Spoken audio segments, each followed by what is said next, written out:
Hi there folks, welcome back to Banta Music. I'm going to be reviewing the kitchen pipes.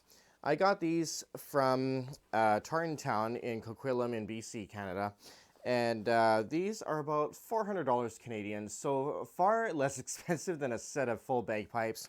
But I'm going to be talking about some pros and cons of these kitchen pipes so that you can decide whether or not they'd be a good choice for you to buy or not. So the first thing I like to mention about them is that they can be played standing or sitting down. I've tried both, and frankly, it doesn't really matter too much. I mean, sitting, typically people will find that sitting is a little bit more comfortable, and I would honestly do it in a chair like this where it doesn't have armrests on either side because that's a pain in the butt. So that is your choice, but it can be played either way. The other thing that I like about these, and this could be a bit of a tiebreaker, or a decision maker rather, for people who are considering buying these things, is they can be made into just a practice chanter. Like, check this out. This is the top of a practice chanter, and it's got a little bit of moisture on there. And if I take this off the chanter and put the top of it onto this, you will notice that it becomes a full-blown practice chanter. Look at that. Ah! So this is extremely long. This is too long for me, but this is as it is. It's a practice chanter. This is probably a very long one, so if you would run a regular one, you could probably buy a practice chanter and put it in, and it would go into the kitchen pipes here, so it wouldn't really matter too much. It's more the length that would be specific for your individual needs. But that is one of the benefits about this thing, and I thought that was absolutely fantastic. As I said, they are inexpensive, 400 bucks Canadian. I don't know what that is in American or any other currency, but that is very cheap compared to a set of bagpipes that are $1,000 or more, typically. So if you want to save quite a bit of money, but still get a good workout with the arms and learning how to pump the bag and everything, this is actually a fantastic option for you. So the other thing that I want to mention for a pro is that there's only two drones to tune here. There's only a small tenor and a bass. And I'll talk about how to tune them in a moment. And the other thing that I want to talk about for a pro is that these things take a lot less air than a full set of bagpipes, a significantly lower amount of air.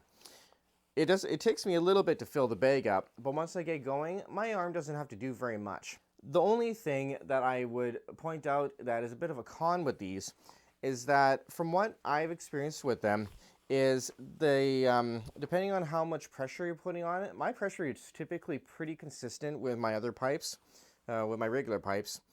And if you let your breath off just a little bit, the tone of the kitchen pipes will change a little bit.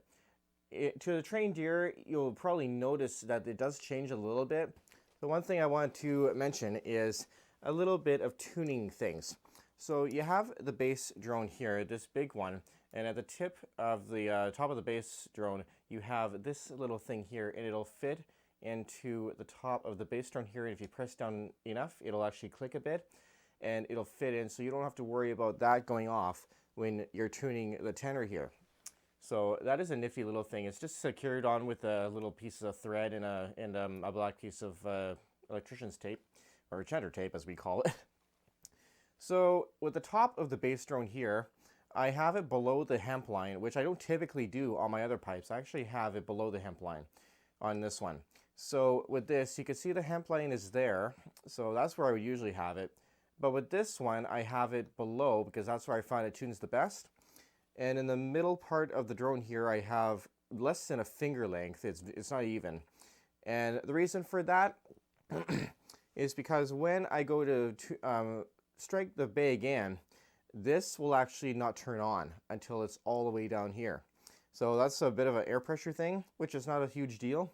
But if you have it way up here, like if I put in a finger length as much as that, then I have to strike the bag in, and then I have to tap my finger over here on top of this so that the drone opens up and turns on.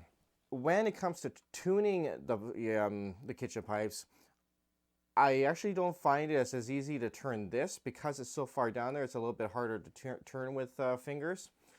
I turn this one to oops. No, that's okay. I turn this one up and down so that it is actually easier. It's far easier to do it here where it is. And for the tenor, it's not too difficult, but I have it down here. That's about where it'll tune when the bass is like this. With these ones, because you have a practice chanter pitch in there, it's a lot quieter, a lot more preferable in apartment buildings, aka. These will they're a little bit, they sound different to tune when they're being played. So when I tune these ones, I have to listen a little bit more closely just because I'm not quite used to these yet. But these things are not too difficult to tune, but they might not quite sound like they're in tune when you play high A or a low A. It sounds like you get to high A and they're sounding pretty good. I go down to low A just to ensure that they are in tune, just because I'm still getting used to them. Now, the other thing I'm going to point out is that when I take this part out, I'm going to take it out, and then you notice that there's 2 reeds in there, okay? 2 practice chanter reeds in there. So if you go to get one of these, I actually would personally change the reeds in here because I don't use this brand. I find that the red Warnocks are nice. But these ones come out, and they're not difficult to take out, and they come with a little, white Teflon tape. So you just put those in there like that and then secure them, and then they're good to go. And then the other thing is that in the instructions, it says that there's a water trap in here, so I think it's in here. So if you're a very, very wet blower, you could take this off and just dump it out like you would a typical set of bagpipes. You just dump it out like this and then put the top back on. Or as it says in the instructions, you could tip the bag over and dip, turn upside down to the floor, and then it should drain out at that point. But if you are looking to transition from practice chanter to full bagpipes, these would actually be a very, very good choice for you, I think. And like I mentioned before, they don't take a lot of air. It's not that difficult to maintain the pressure to an extent. And they're not too difficult to tune, and you can make it into a practice chanter because it's got the top and it's got the bottom. You already got it. So you're already ahead of the game on that one. So if you think that this is a good idea for you to buy, I'll put a link down in the description to the sites that I know have the kitchen pipes for sale. And if you have any questions about something I may not have mentioned in the video, please leave them down in the comment section below. I hope you enjoyed today's review and video. Give the video a like, subscribe to the channel, and I'll see you in the next one.